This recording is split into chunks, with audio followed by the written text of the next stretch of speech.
خۆشەویستان، دەمەوێت لە موتارە باس لە ئەو کەسانە بکەین کەوا نوێژەکانیان لە بنەڕەتی ناکەن. عقوبە و سزای ئەو کەسانەی کەوا نوێژ ناکەن و یاخود نوێژێکەکەن و دوو نوێژ ناکەن. با بزانین ترسناکی نوێژ نەکردن چییە لە ئاینی پیرۆزی ئیسلام، و ئەو کەسانەی کە نوێژ ناکەن حاڵیان چۆنە لە دنیا و لە دواڕۆژ و لە ناو گۆڕیان. بێگومان خەڵکانێک هەن لەم جومعە و بەو جومعە مزگەوتە بینن بەس نوێژی جومعاکەن، بەڵام نوێژە فەرزەکانی تر قەت نایکەن. و خەڵکێکەیە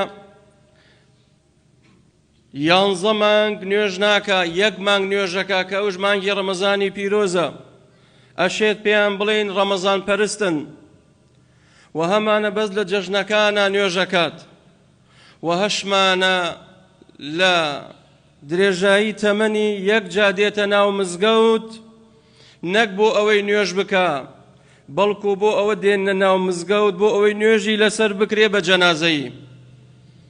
سەری بە فەرزی خوای گەورە نەکردو و سوژدەی بۆ خوا نەبردووە. بێگومان ئەمە زۆر ترسناکە براکانم.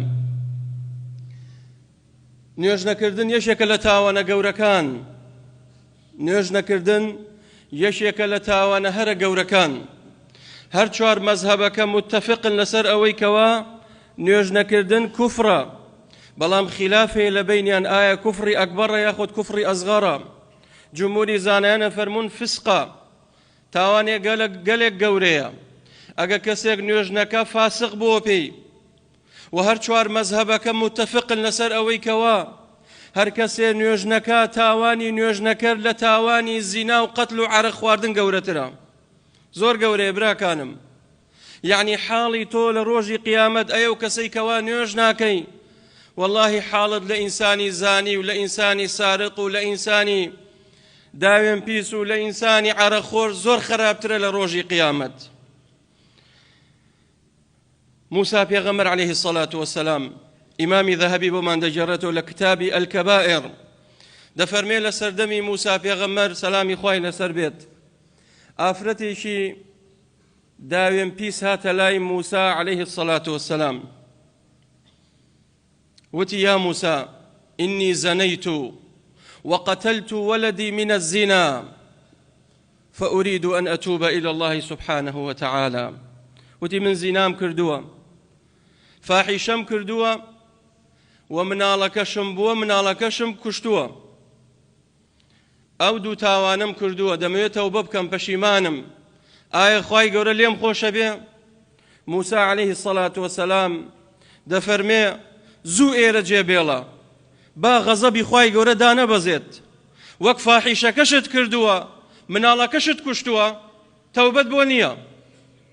کاتێکم ئافرەتە ڕۆشت، خوای پەروەردگار وەحی نارد بۆ موسى عليه الصلاة والسلام، فەرمووی ئەی موسى ئەو ئافرەتت بۆ ڕەت کردەوە، ئەما عەلیمتە من هو شر من الزنا، ئایا ئەما عەلیمتە من هو شر منها، نەتزانیوە ئەی موسى لە داوێن پیس و لە قاتل خەتەرناکتر و ترسناکتر هەیە؟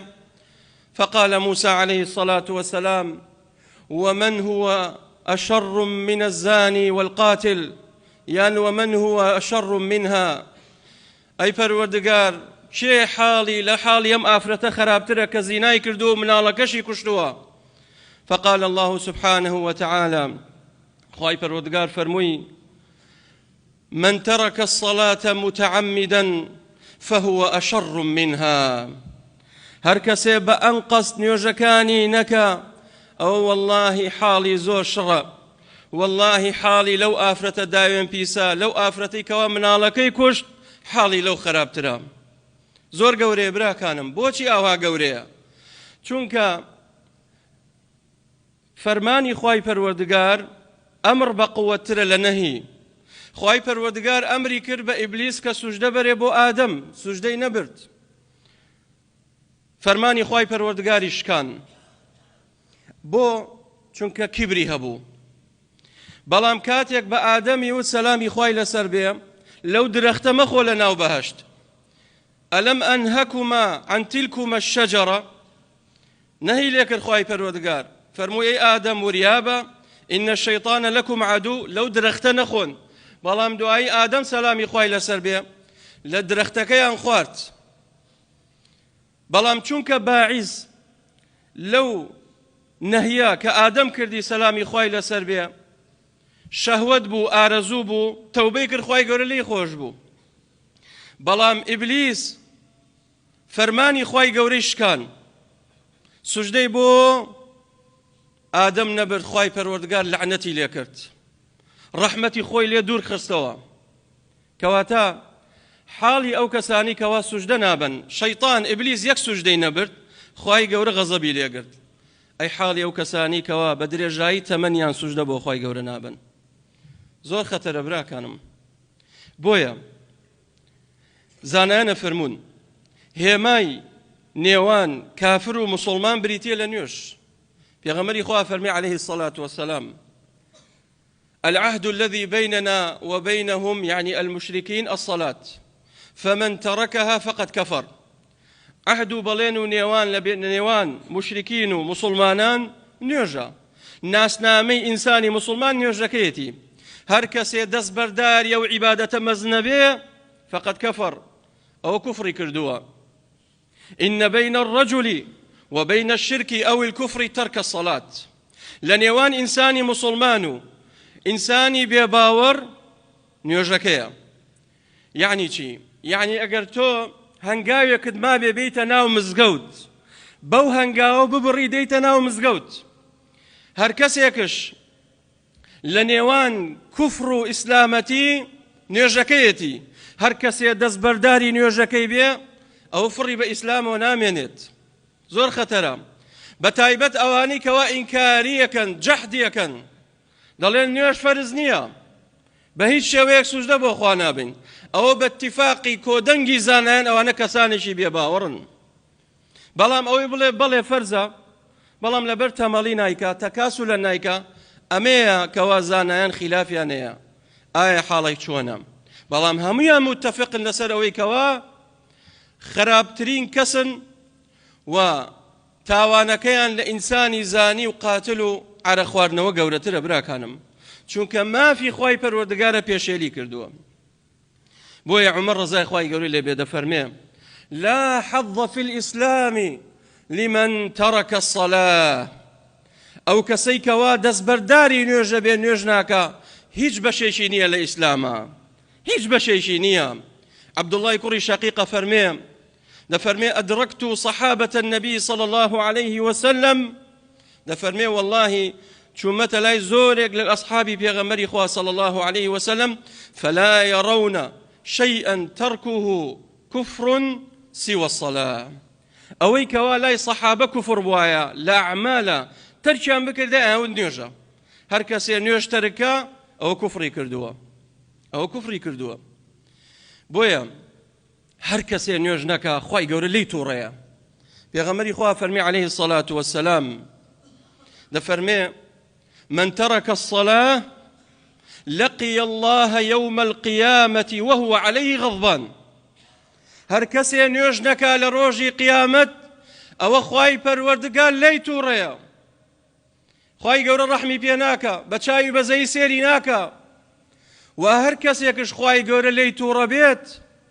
فقد هوى ومن يحلل عليه غضبي فقد هوى خوای پەروەردگارە فەرمێ هەر کەسێک تووڕەبوونی منی بەسەرە حەڵاڵ بێت و بچەسپێت ئەوە فقد هەوە ئەوە بە هیلاکە چێت ئەوە ئەخرێتە شوێنێکە و لە نزمترین شوێنەکە ئاگری دۆزەخە خوا پەنامان بدات بۆیە هەر کەسێ نوێژ نەکا پێغەمبەری خوا صلی الله عليه وسلم فەرمێ بەریئەت منه الذمە هیچ سڵەیەک و پەیوەندیشی بە ئیسلام و بەخوا و بە پێغەمبەری خوا نامێنێ صلی الله عليه وسلم من ترك الصلاة برئت منه الذمة لزمي إسلام نامينيت پەیوەندیت بە ئیسلام نامێنێت سیلەیەکت نامێنێ لە بین خۆت و خوای پەروەردگار چونکە ئەو سیلە ڕاستەقینەی لە بین عەبد و خوای پەروەردگار بریتیە لە نوێژەکەت ئەوە ناسنامەی ئینسانی موسڵمانە بەچی جاکرێتەوە لە مسلمان و غەیرە مسلمان؟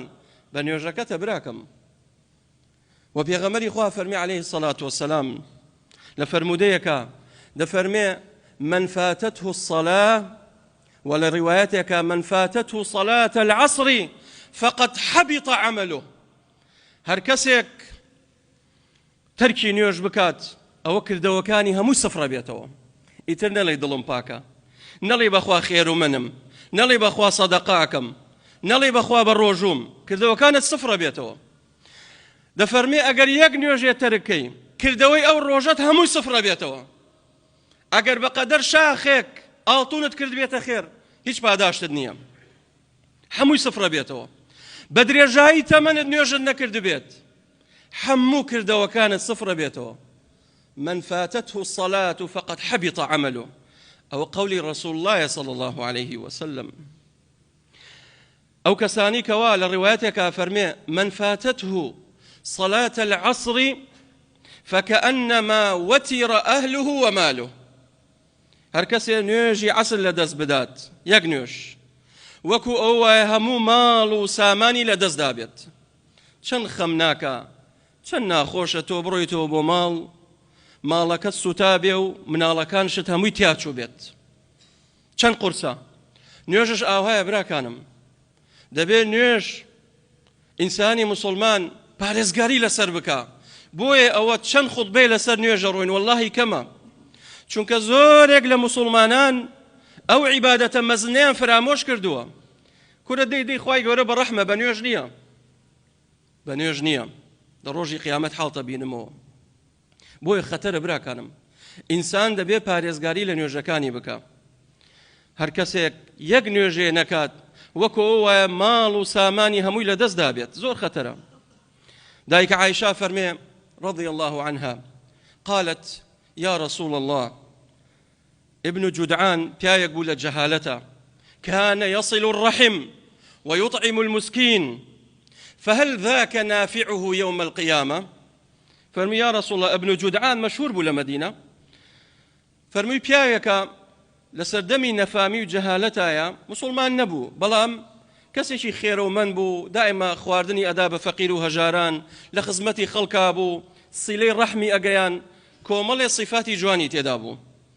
فەرمی یا رسول الله ئایا ابن جودعان بەو شێوەیە وەفاتی کرد کە موشریک بوو نوێژی ناکرد ئایا ئەمە هیچ سوودی پێگەێنێ بۆ ڕۆژی قیامەتی؟ پێغەمبەری خوا صلی الله عليه وسلم فەرمووی نەخێر هیچ سوودی پێ ناگەێنێ لأنه لم يقل يوما رب اغفر لي خطيئتي يوم الدين.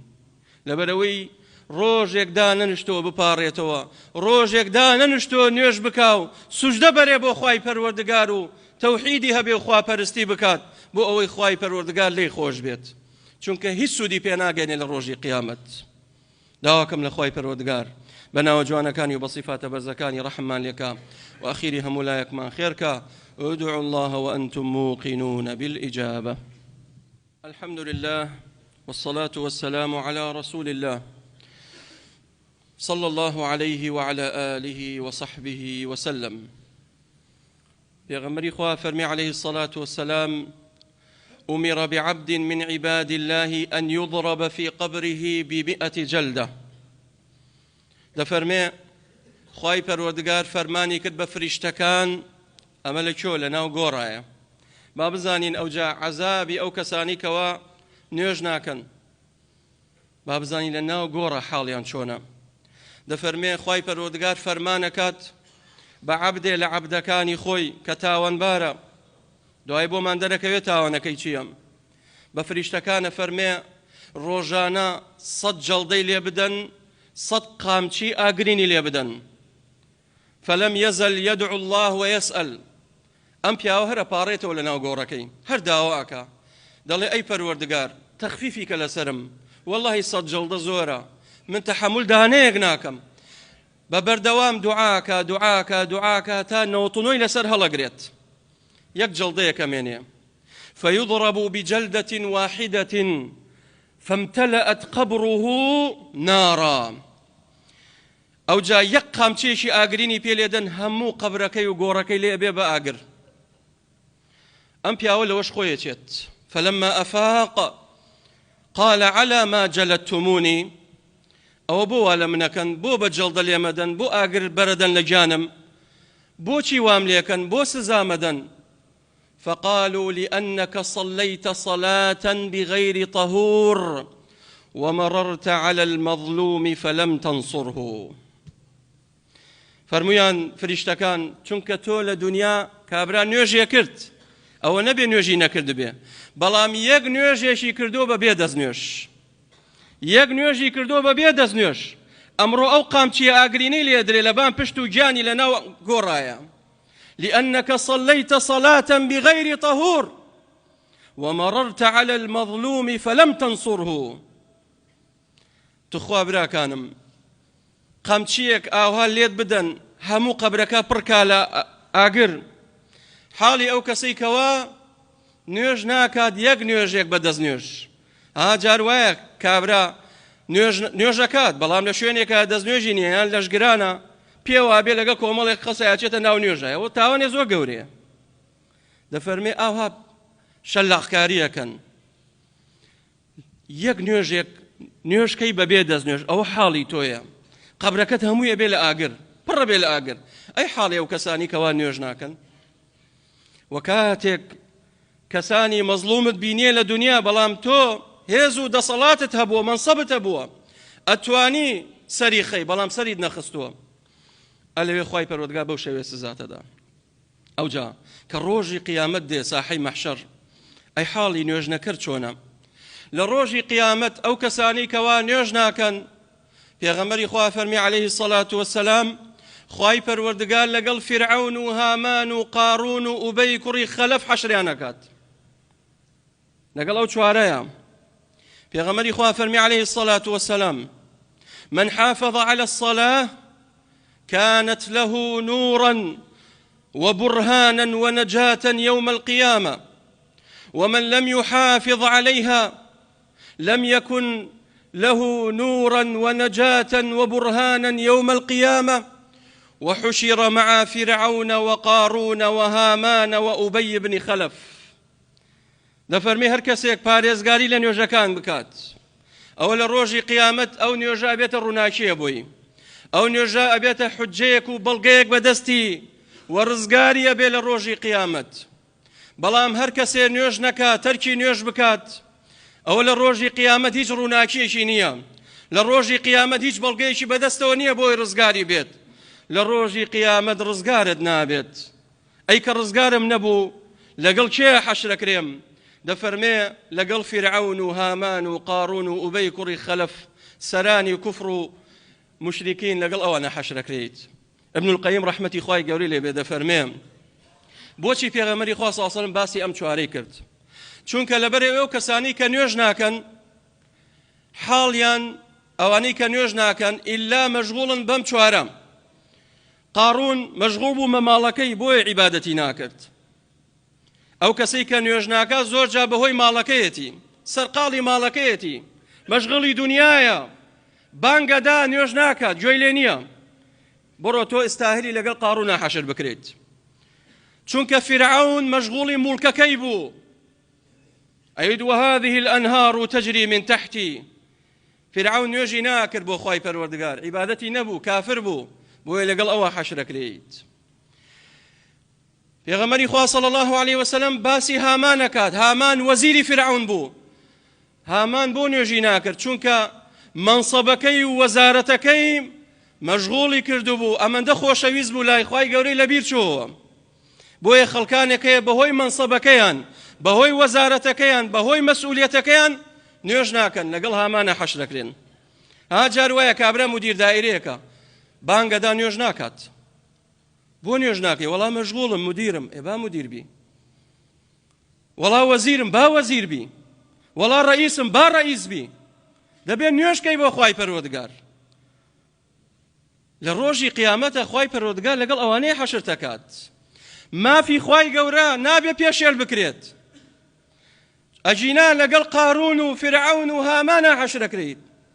ئەی ئوبەی کوڕی خەلەف کەسێکی تاجر و بازرگان بوو بە هەموو دەست و قاچێ و باوشی کردبوو لە دنیا خەریکی بازرگانی و کەسابەتی خۆی بوو وجهاتي پێغەمبەری خواشێکە صلى الله عليه وسلم لە ڕۆژی قیامەت تاریکە سەڵات لەگەڵ ئەوانەی حەشرەکرێت.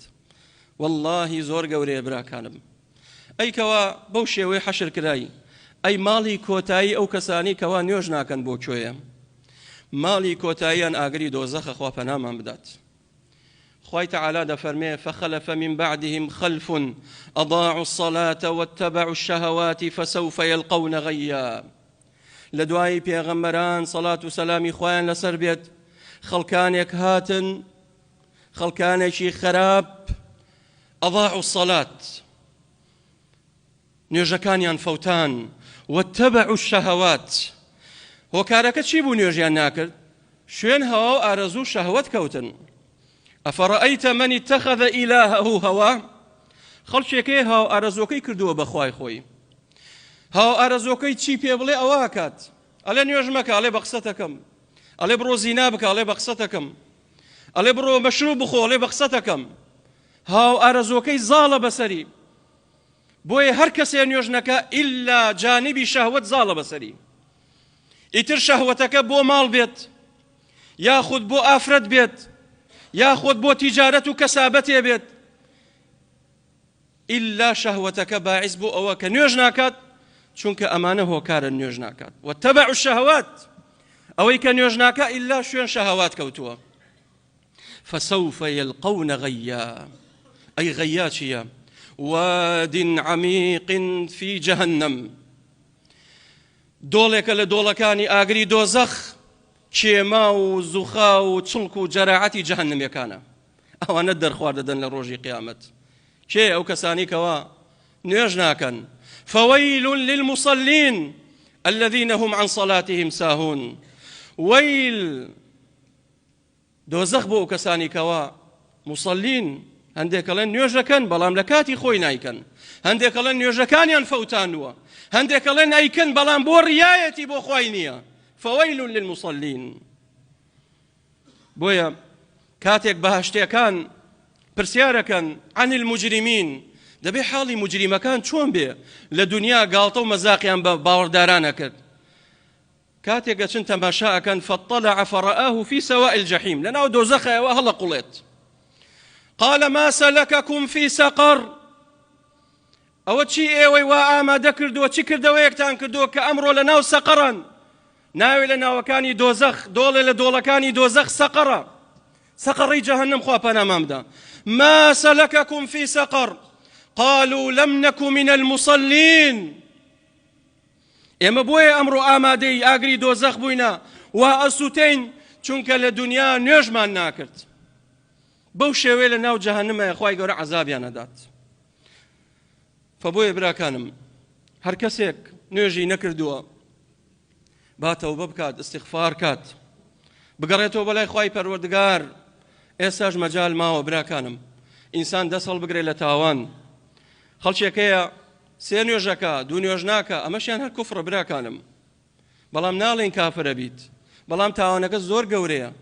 بە تایبەت نوێژی ئیشا نوێژی بەیانی چەند جار ئەمە دووپاتەکەینەوە. خەڵکی زۆر نوێژی بەیانی ناکە، خەڵکی زۆر نوێژی ئیشا ناکات، حاڵت خراپە لە ڕۆژی قیامەت. بۆیە دەسەڵ بگرە تاوان ئەمە لە تاوان هەرە گەورەکانە. داواکەم لە خوای پەروەردگار بەناوە جوانەکانی و بە صیفاتە بەرزەکان یا رەبی خۆی ڕەحمان لێکەی، یا رەبی خۆی لێتە پاڕینەوە بەناوە جوانەکانت و بە صیفاتە بەرزەکانت. یا رەبی خودای عاقیبەتمان خێرکە یا رب العالمین. یا ربی خدایە لێتە پاڕینەوە بەناوە جوانەکانت و بە صیفاتە بەرزەکانت بارانی ڕەحمەتمان بۆ بارێنی یا رب العالمین. اللهم أغثنا اللهم أغثنا اللهم أغثنا اللهم زدنا ولا تنقصنا اللهم زدنا ولا تنقصنا يا رب العالمين. يا ربي خويا لتبارين وبنا وجوانا كانت وبصفات برزا كانت قلمي عفود بس تاوانا كان من بين يا رب العالمين. أي پروردگار تاوال منزورة يا ربي خويا تو غفوري تو رحيمي تو الرحماني يا ربي خويا تو اللطيفي يا ربي خويا اللطفي خوت وكرمي خوت يا ربي خويا لمن خوش بي. آمين آمين والحمد لله رب العالمين. قوموا إلى صلاتكم.